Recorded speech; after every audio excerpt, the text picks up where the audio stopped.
మీకు తెలుసా? చిన్నప్పుడు మనం చూసే నీమో ఫిషెస్ అనేవి కనబడేంత మంచివి కాదు అని, వీటి ఎనకాల కొన్ని డార్క్ ట్రూత్స్ అనేవి ఉన్నాయి.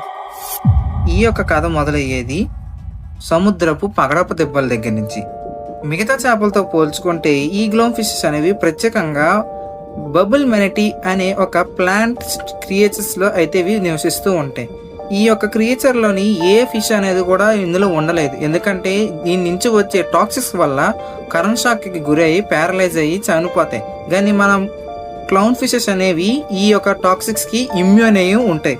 సో దీనివల్ల ఏమవుతుందంటే ఎప్పుడైతే ప్రెడేటర్ ఫిషెస్ అనేవి వస్తాయో ఇవి bubble tea and predator fishes అనేవి దీని టాక్సిక్స్కి చనిపోతాయి.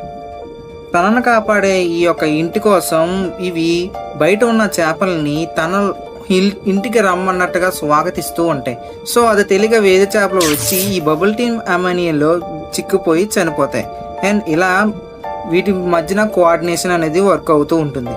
అండ్ ఇందులో అత్యంత విచిత్రమైన స్ట్రాటజీ ఏంటంటే ఎప్పుడైతే పెద్ద సైజుగా ఉండే ఈ యొక్క ఫీమేల్ అనేది మొత్తం గ్రూప్ అంతా కూడా నడిపిస్తుంది, ఇదే లీడర్.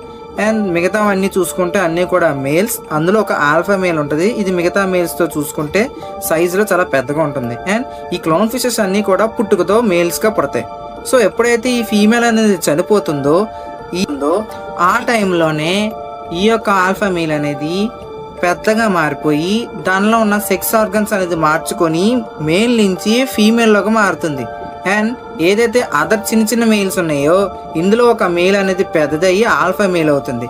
అండ్ ఇలాగా ఇవి తిరిగి పిల్లలు పెట్టి వాటి యొక్క జనాభాని అవి పునరుద్ధరణ చేసుకుంటూ జీవిస్తూ ఉంటాయి.